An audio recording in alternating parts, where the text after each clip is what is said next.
Welcome to the Morning Edition Extra. I'm Adelmi Ruiz, coming to you from Alaska's News Sources digital desk.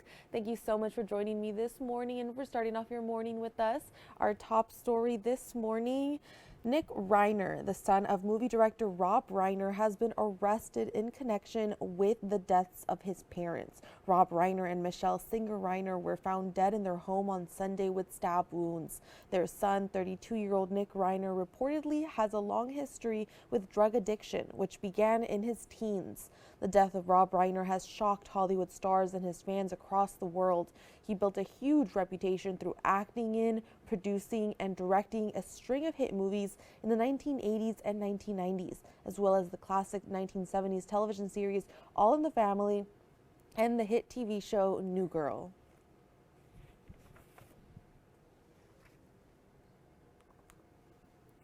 And an important deadline is coming up towards the end of the month. If you or someone you know is a Vietnam era veteran who is also Alaska Native, or you're the child of someone who fits that criteria, you'll want to listen to this because you could be eligible for some land. And here is a part of my conversation with the Bureau of Land Management about this land allotment.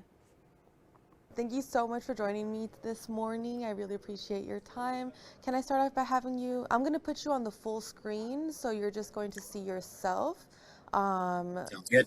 And I'm going to be going from like a split to back to you. So yeah, if Okay. you can just start off by having you tell me your name and your title, what you do at the Bureau of Land Management. Yeah, my name is Michael Everett. I'm the section chief for the Alaska Native Vietnam era Veteran Land Allotment Program, and I've been with the BLM for about 4 years now. All right, got it. Thank you so much. So let's talk a little bit about let me about the Alaska Native Vietnam era land allotment program. So let's start with what is it? What is it? And there's a deadline coming up. Can we talk about that too? Yeah, so the I guess the most important thing is we do have a deadline coming up, and that is the application period for this program, and which the application deadline is December 29th of 2025. So that's coming up pretty quick. And so, kind of a brief history of the Alaska Native Vietnam era Veteran Land Allotment Program. We refer to it as the AMVLAP program for short. So, um, it's it's essentially the third iteration of the 1906 Act, which at that time it was a way for Alaska Natives to select up to 160 acres. So fast forward to 2019, March 2019, the John D. Dingell Act was passed, and which that allowed was the opening of certain lands in Alaska to be selected by Alaska Alaska Native Vietnam era veterans. So if you served between um, August 5th of 1964 and December 31st of 1971, and you're an Alaska Native, you're eligible for up to 160 acres. Got it. Okay, so those are the people who are eligible, and there's a deadline that's coming up. Why is it important to get on it right now, now before the deadline hits? It it's really important for a lot of reasons, but I would say the most important is, um, you know, in reality, we're working with people that served during the Vietnam era. That's going to put them in their, late 70s to early 80s. So time's not on their side. So we really want to work with the applicants and have the ability to let them look at the land and have more of a say in their selection. So if the application deadline is ending soon, they'll miss out on the opportunity to select the land that they prefer.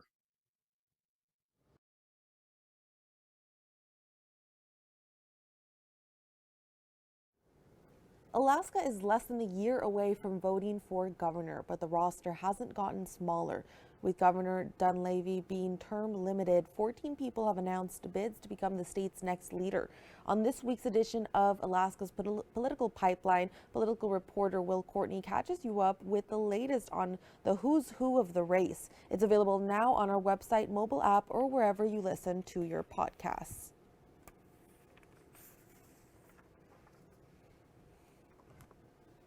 The investigative team here at Alaska's News Source is examining a form of blackmail called sextortion. The FBI says minors in Alaska are being targeted by the crime, where a person threatens to expose nude or sensitive photos unless their demands are met. The feds are now warning teenagers are dying by suicide because of these threats.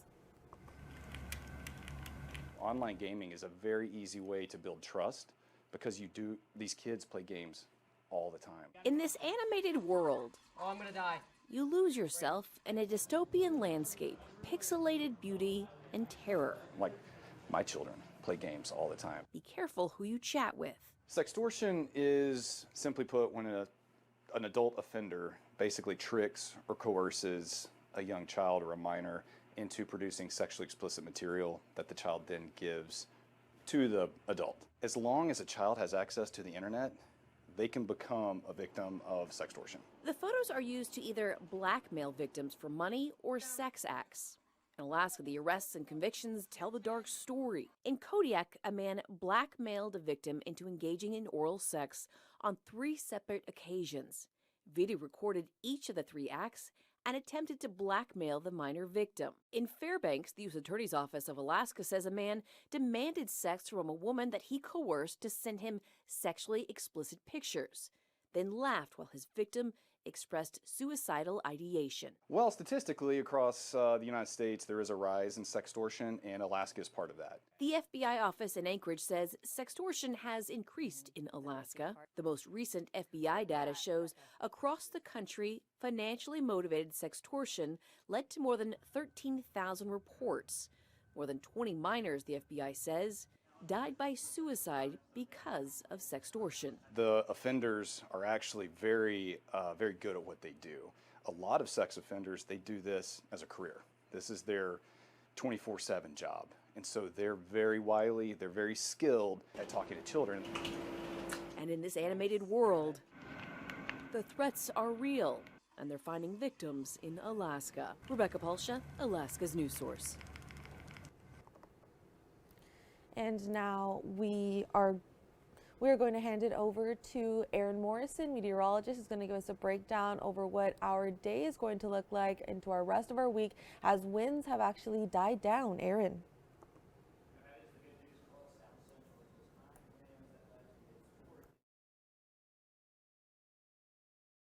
The case, we are still holding on to some of those gap winds until our pressure gradient relaxes the next couple of days. And of course, our temperatures this month have been on the downward trend. We're sitting at nearly 2 weeks with below average temperatures, with a current average temperature across Anchorage at 19.4 degrees, which is about a degree below what we typically see. And those temperatures across the state this morning: 27 below in Fairbanks, 12 in Nome, 13 in Bethel, 16 degrees in Juneau, while areas of the slope seeing temperatures near to sub-zero values. And we'll see temperatures warming into the teens today across South Central. May hold on to a bit more cloud coverage. And of course, one thing we're watching is our winds that continue to remain with parts of the region. We've got an area of low pressure in the Gulf of Alaska. We've got our ridge out towards western parts of the Bering Sea. And then embedded within that is our northerly flow that's pumping in some breezy conditions. Now, there is some high wind concerns as you head out towards the eastern Aleutians throughout the day, where we could see some gusts in excess of 50 to 60 miles per hour. While here across South Central, we won't see winds of that strong.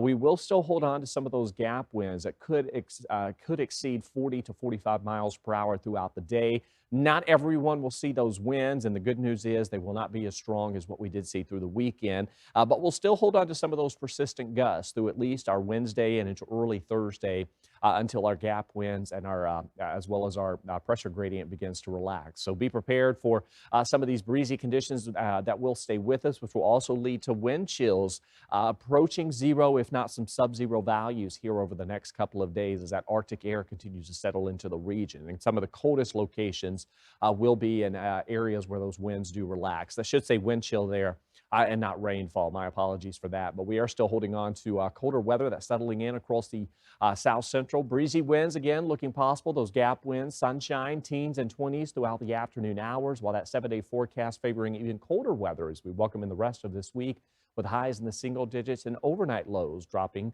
below zero. Adelmi? All right, thank you so much, Aaron. And extremely cold temperatures following several inches of snowfall has created a unique situation in Fairbanks. So the city of Fairbanks suspended snow removal operations on Monday when temperatures fell under 30 degrees below zero. And this leaves some neighborhoods with piled snow following multiple inches last week. Officials say this cancellation is automatic when temperatures hit 30 below at Fairbanks International Airport. At that point, equipment starts breaking down faster unless snowy weather is ongoing. The Public Works Department waits for warmer conditions, This prevents losing critical equipment. Even working on the north slope, when it gets below 30 and you're up there, more things break, so here in town is the same thing. More things break, the colder it is. And to try to keep us going forward and not have a bunch of broken equipment to where we can't get on it, when the temperatures do rise, it's better for us just to take the day or so and not do anything. Operations are expected to resume today, although it does depend on the temperature. From the Mat-Su to Anchorage, hurricane force gusts roared through South Central over the weekend, ripping apart neighborhoods, toppling trees, and leaving destruction in their wake. Even our own crews have been feeling the wind as they were out and about, feeling the Arctic blasts. As Justin Matson reports, the high winds have had devastating impacts on both Anchorage and the Mat-Su, and shares the stories of some that have been directly impacted. Last night it felt like our house was gonna fly away. I've been here my whole life, and one thing I keep saying over and over is like, this is not normal. Residents of Anchorage and the Mat-Su borough are feeling blown away, and for good reason. All the trees are down. Our neighbor's tree's on his roof, and we have a tree in the backyard that's down. Well, last weekend I had a tree fall on my house, and I felt pretty good because I got it off by myself, and I got under my house and I fixed my broken water line, and it was like, yay, it's over, I did it. And so just have the winds come back again a week later and sort of take my roof with it was really surprising. 15 flights have been diverted, according to officials with Ted Stevens International Airport. Passengers that landed at ANC did so with a story to tell. I was on an Alaska Airlines flight, and we landed the opposite direction of normal. Pretty windy, sideways flight back and forth, but we landed. We were all happy. Lots of clapping. Down the street at Lake Hood, planes, even those tethered down, were found flipped or damaged. Pretty upsetting.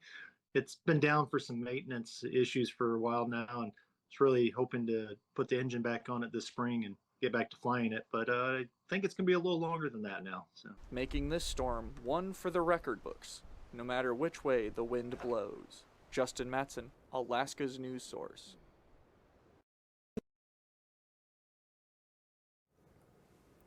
And now here is John Thompson and Alaska's News Source's Washington correspondent Emma Wolfers as they have a conversation on what's going on in the government that you need to know.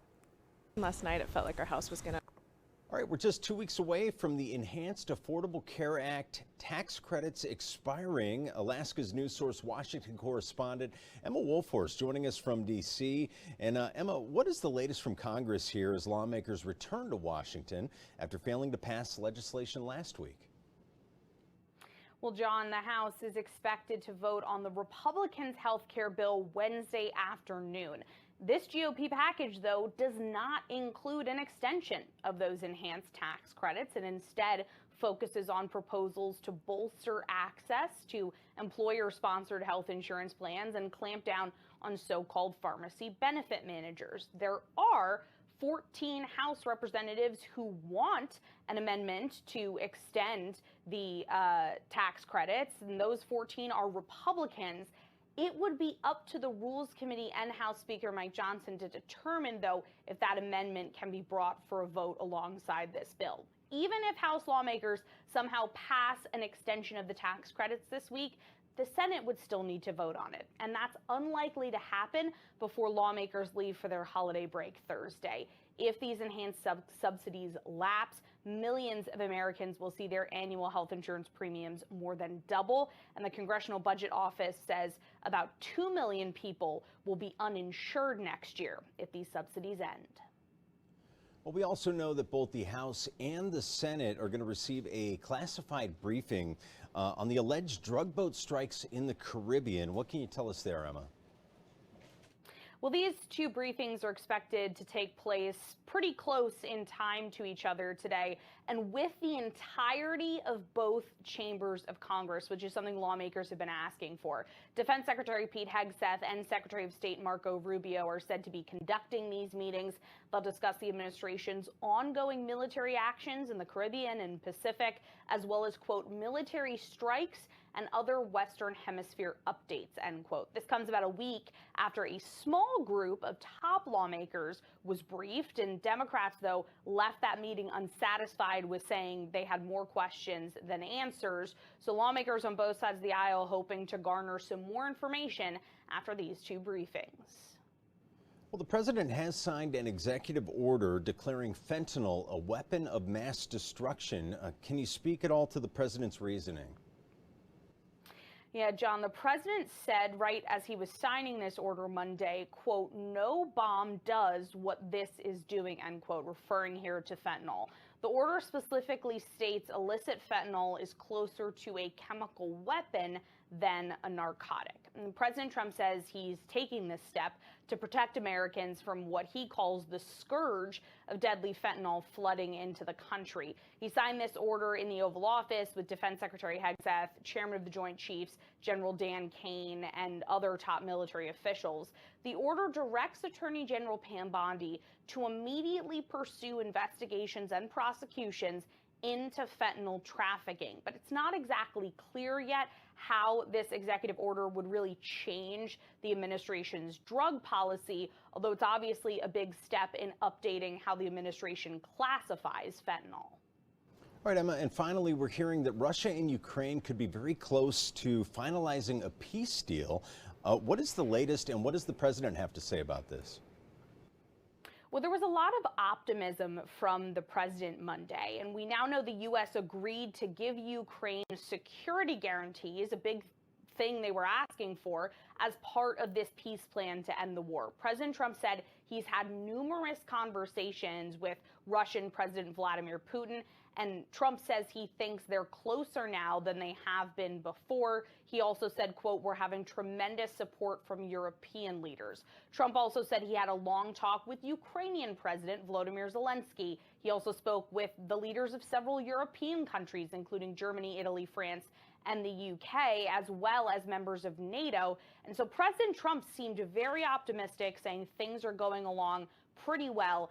And another big move, he said Monday, he thinks Putin is on board with ending the war in Ukraine. So this could be a lot of good progress to soon getting a very set end to this war and agreement from both sides on the peace proposal. All right, Alaska's news source, Washington correspondent Emma Wolfhorst joining us from D.C. Emma, thank you so much. Thank you. All right. Media tycoon Jimmy Lai has been found guilty in a landmark national security trial in Hong Kong. A panel of judges convicted him on 2 national security charges as well as a lesser sedition charge. He now faces a possible life in prison. Christy Lou Stout reports from outside of the courtroom. The trial lasted 156 days and finally we have a verdict. Former Hong Kong media mogul Jimmy Lai has been found guilty of sedition and 2 counts of colluding with foreign forces. And here in Hong Kong, collusion is a serious crime under the Beijing-imposed national security law, punishable with up to life in prison. Sentencing will come next. Earlier, Lai had pleaded not guilty to all the charges. We've been surveying the scene outside the courtroom. Scores of people turned out, some overnight, to wait in line for the opportunity to witness this moment. Security has been tight as well. Inside the courtroom, Jimmy Lai appeared wearing glasses, a blazer, a light green sweater. His wife and one of his sons sitting behind me in court, along with Cardinal Joseph Zen. At one point, Lai looked at them, raised a hand, and smiled. Before the verdict was read aloud in English, the court was told that, quote, absolute silence must be maintained. And after the verdict was read aloud, Jimmy Lai, wearing headphones, looked straight ahead. There was complete silence in the courtroom. This is one of the most high-profile national security law cases in Hong Kong since the law was imposed by Beijing on Hong Kong this summer of 2020. Governments around the world, especially in the West, have roundly criticized this trial, calling it politically motivated. We've also heard calls from Western governments to release Jimmy Lai. In fact, a couple months ago, the U.S. President Donald Trump had called on the Chinese leader Xi Jinping to free Jimmy Lai during their talks in South Korea. Now, Beijing has warned against foreign interference. Hong Kong insists this trial, like other national security trials, has been conducted in a timely and fair manner, and Beijing has the back of Hong Kong. I want to share with you comments from the Ministry of Foreign Affairs saying this, quote, "The central government firmly supports the Hong Kong Special Administrative Region in safeguarding national security in accordance with the law and punishing crimes that endanger national security," unquote. Now, sentencing will come out next. Jimmy Lai is now 78 years old, facing that conviction for collusion. He is, again, facing life in prison. And for the 78-year-old Lai, life would most likely mean life. And he has already served 5 years in jail. Christy Liu Stout, CNN, Hong Kong. And a tragic death in Kissimmee, Florida, where a toddler apparently drowned in a hot tub, and now her father is facing charges. David Jones has the story. The father was arrested and booked into the Osceola County Jail. The sheriff's office says early Saturday morning he woke up after falling asleep in a hot tub with his daughter in his arms. 33-year-old Raynard Huff from Washington, D.C. was arrested by Osceola County Sheriff's deputies for child neglect with great bodily harm. Those charges were upgraded Sunday to add aggravated manslaughter of a child. The family was staying at an Airbnb in the Four Corners area. Huff awoke after falling asleep in the hot tub, finding the 20-month-old toddler unresponsive. He told detectives he took her into the hot tub and fell asleep with her in his arms. She was taken to the hospital where she was pronounced dead. The sheriff's office says this is still an ongoing death investigation. Covering Osceola County at the jail, David Jones, West 2. Now, switching gears, as we inch closer to the holidays, you may feel excited, but also a little bit overwhelmed or concerned about getting together with a friend or family member who has different views or is on the opposite end of the political spectrum. So this time of year, experts say it's especially important to protect your mental health. In today's Health Minute, Mandy Gaither talks to a therapist about how to set clearer boundaries. The father was arrested. It's a time of togetherness, joining with family and friends to celebrate the holidays, but it can also be a season of worry and dread. Boundaries are really important for maintaining and protecting our peace. Licensed therapist Jody Baumstein with Children's Healthcare of Atlanta says setting a boundary isn't about creating distance. It's about staying connected, but with healthy limits. So she says to be proactive and use clear language to set a boundary before they get together in order to avoid conflict. And keep that message consistent. For example, that a certain topic is off limits, and then accept that you can only control your response to things. We also spend a lot of mental energy thinking about what the other person is doing, but we don't have control over them. Baumstein says you don't have to explain why you're saying no to an invitation you feel you can't handle. Again, use clear language, but if you do go to an event, be prepared to enforce your boundaries. For example, if someone brings up a topic you've deemed off limits, you might start with a gentle reminder, but also have a plan on how you'll handle the situation if your boundaries are violated. If it comes up again, I'm going to end the conversation. Or if it comes up again, I'm going to leave the room. Or if needed, if it comes up again, I'm going to leave. For Health Minute, I'm Mandy Gaither. Baumstein also says it's important to manage your expectations and manage expectations in general. If you're visiting family, explain beforehand how long you intend to stay and when you plan to leave. And she says being clear from the beginning can help avoid conflict.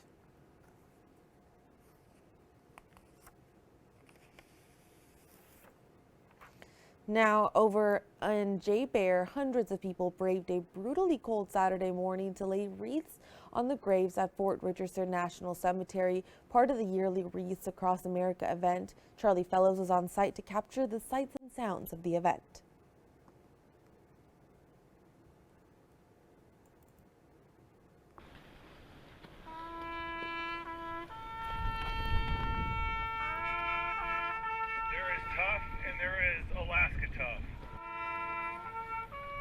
May these evergreen wreaths remind us that their legacy lives on, enduring, faithful, and worthy of our continued remembrance.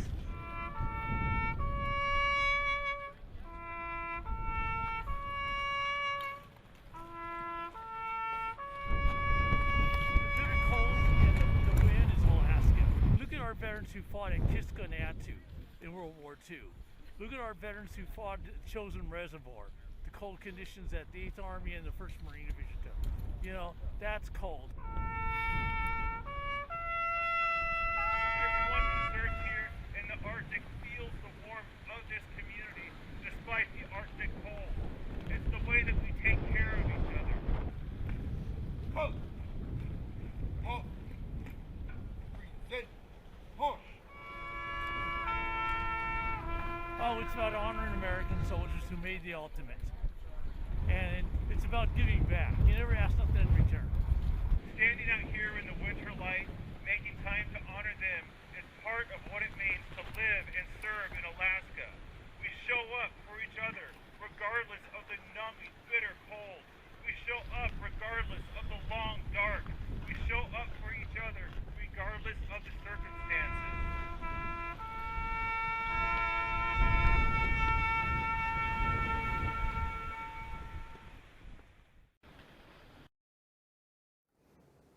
Saturday's ceremony was one of more than 5,000 taking place all across the country to honor fallen veterans.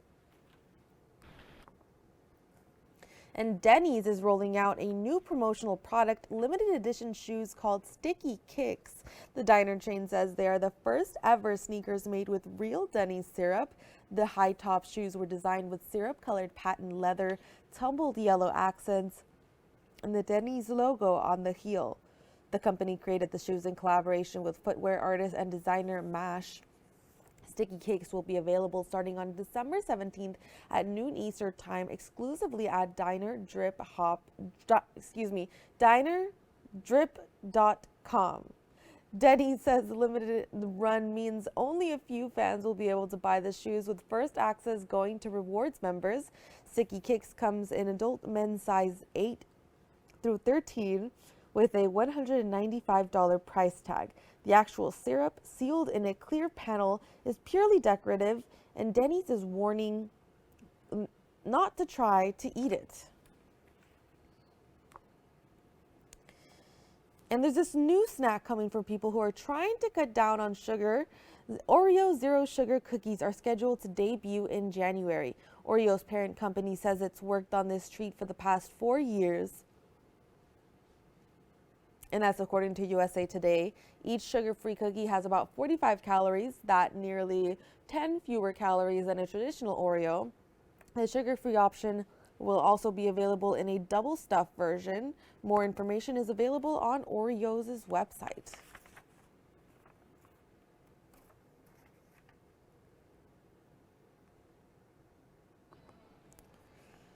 When it comes to music, many youngsters are going old school. Vinyl record sales have risen by an average of 18% per year over the past half decade. That's according to a report from Future Source Consulting's Audio Tech Lifestyles. Analysts there say Gen Z